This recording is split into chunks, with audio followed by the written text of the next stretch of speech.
Capítulo 10. O jejum. Vitória de Cristo mediante a negação do apetite. Para Cristo, como para o santo paro no Éden, foi o apetite o terreno da primeira grande tentação. Exatamente onde começar a ruína, deveria começar a obra de nossa redenção. Como pela condescendência com apetite caíra Adão, assim pela negação do mesmo devia Cristo vencer. E tendo jejuado 40 dias e 40 noites, depois teve fome. E chegando-se a ele, o tentador, disse: Se tu és o Filho de Deus, manda que estas pedras se tornem em pães. Ele, porém, respondendo, disse: Está escrito, nem só de pão viverá o homem, mas de toda a palavra que sai da boca de Deus. Do tempo de Adão ao de Cristo, a condescendência própria havia aumentado o poder dos apetites e paixões, tendo eles domínio quase ilimitado. Os homens se haviam aviltado e ficado doentes, sendo-lhes de si mesmos impossível vencer. Cristo venceu em favor do homem, pela resistência à severíssima prova. Exercitou, por amor de nós, um autodomínio mais forte que a fome e a morte. E nessa primeira vitória estavam envolvidos outros resultados que entram em todos os nossos conflitos com o poder das trevas. Quando Jesus chegou ao deserto, estava rodeado da glória do Pai. Absorto em comunhão com Deus, foi erguido acima da fraqueza humana.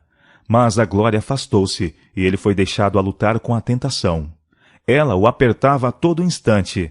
Sua natureza humana recuava do conflito que o aguardava.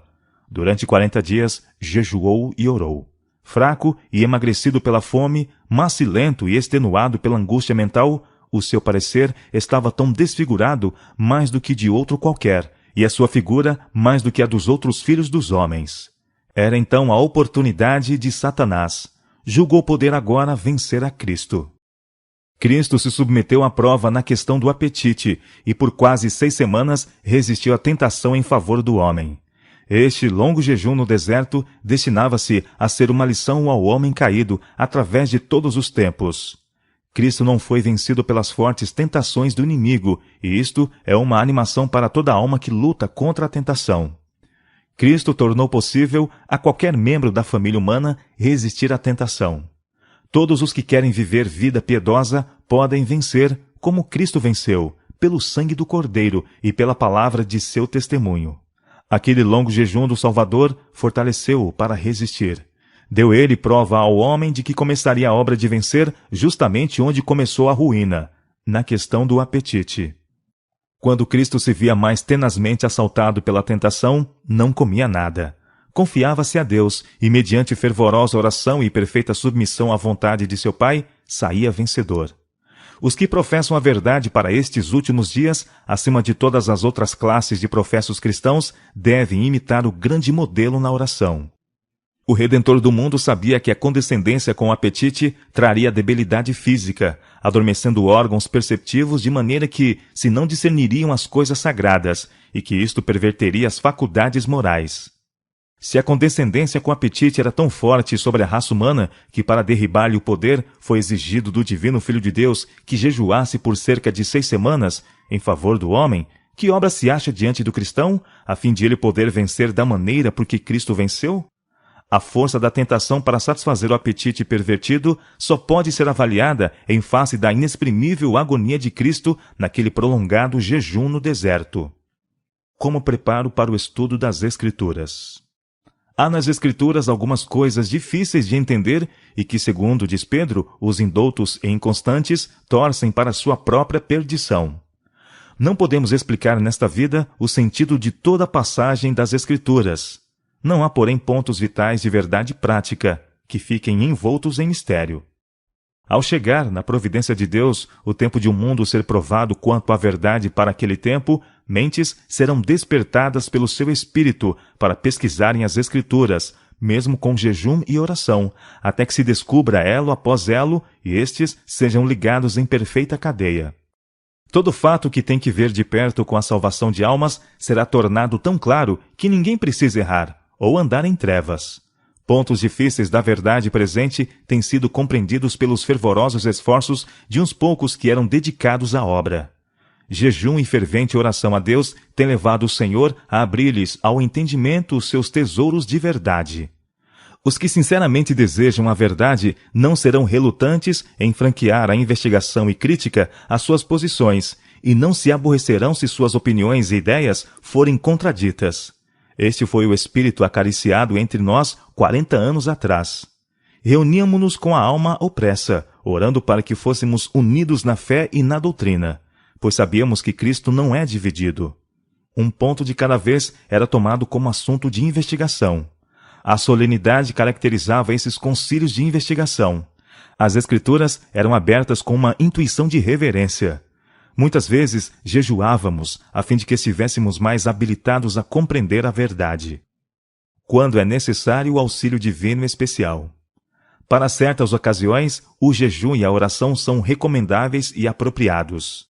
Na mão de Deus, são meio de purificar o coração e promover uma disposição de espírito receptiva. Obtemos resposta às nossas orações porque humilhamos nossa alma perante Deus. É desígnio de Deus que os que têm responsabilidades se reúnam muitas vezes para aconselharem-se mutuamente e orarem fervorosamente, pedindo aquela sabedoria que unicamente Ele pode comunicar. Unidos, fazei conhecidos a Deus vossas dificuldades. Falai menos. Muito tempo precioso se perde em conversas que não trazem luz. Unam-se, irmãos, em jejum e oração, pedindo a sabedoria que Deus prometeu suprir liberalmente. Sempre que seja necessário para o progresso da causa da verdade e para a glória de Deus que se tenha que defrontar um oponente, quão cuidadosa e com que humildade devem eles, os defensores da verdade, entrar na luta. Com a esquadrinhação do coração, confissão de pecado e fervorosa oração, e muitas vezes, jejuando por algum tempo, devem suplicar a Deus que os ajude especialmente e conceda à sua salvadora e preciosa mensagem uma vitória gloriosa, a fim de que o erro apareça em sua verdadeira deformidade e seus defensores sejam completamente desbaratados.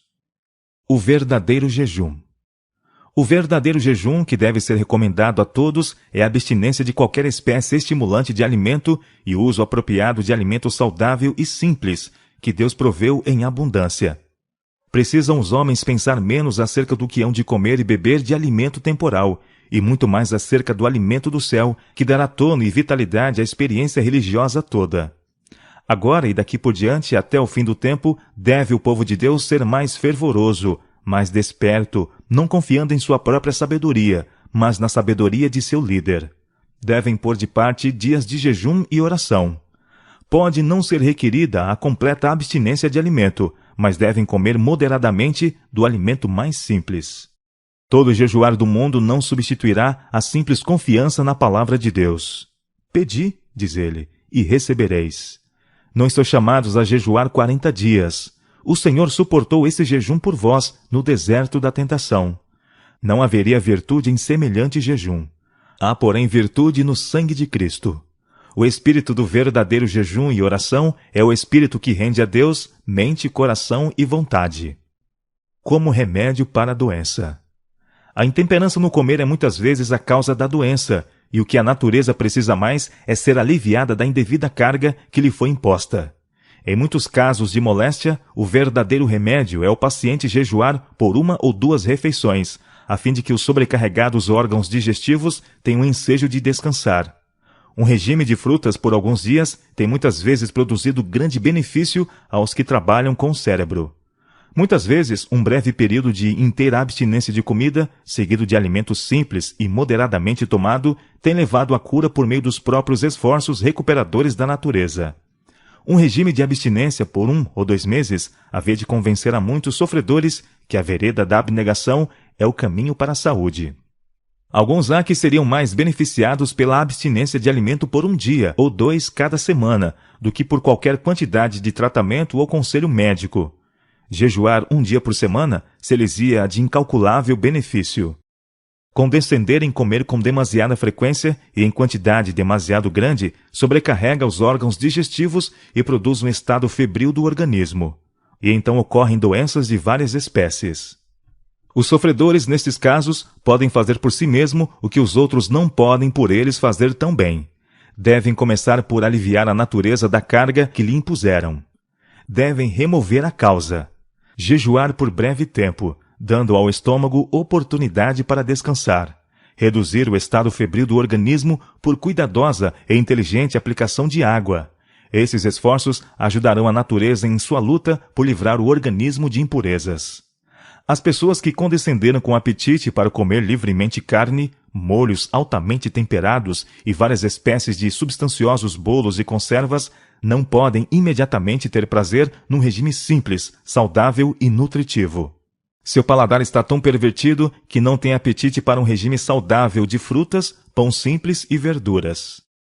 Não devem esperar que logo de início tenham prazer em alimento tão diferente daquele com que têm estado condescendendo.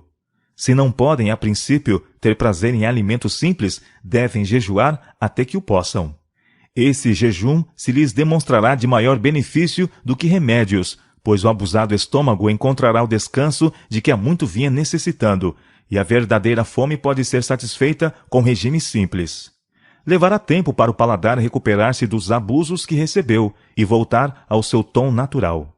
Mas a perseverança no procedimento de negação própria quanto a comer e beber logo tornará saboroso o alimento saudável e logo será tomado com maior satisfação do que o gastrônomo sente com suas ricas iguarias. Guardai-vos da abstinência debilitadora. Em casos de febre alta, a abstinência de alimento por breve tempo diminuirá a febre e tornará mais eficaz o emprego de água. Mas o médico assistente deve compreender a real situação do doente e não permitir que o seu regime seja reduzido por grande espaço de tempo, até que seu organismo se debilite. Enquanto a febre está alta, pode o alimento irritar e excitar o sangue. Mas logo que se vença a força da febre, deve-se-lhe ministrar alimento, cuidadosa e judiciosamente. Se o alimento for repetido por tempo demasiado, o desejo que dele sente o estômago criará febre, que será aliviada por uma adequada ministração de alimento de qualidade apropriada. Isto dará à natureza algo que fazer. Se o doente mostra grande desejo de alimentar-se, mesmo durante a febre, satisfazer esse desejo com quantidade moderada de alimento simples será menos prejudicial do que negar-lhe. Se ele não pode aplicar a mente em nenhuma outra coisa, a natureza não ficará sobrecarregada com a pequena porção de alimento simples. Conselho a um pastor idoso. Fui informada de que por certo período de tempo tomastes apenas uma refeição ao dia. Sei, porém, que em vosso caso isto está errado, pois foi-me mostrado que necessitáveis de um regime nutritivo e que estáveis em perigo de serdes abstêmio por demais. Vossa força não admitia tão severa disciplina. Penso que tendes errado em jejuar 2 dias. Deus não requeria isto de vós. Rogo-vos que sejais cauteloso e comais livremente alimento bom e saudável 2 vezes ao dia. Por certo, vossa força descrescerá e vossa mente se tornará desequilibrada, a menos que mudei vosso procedimento de usar um regime abstêmio.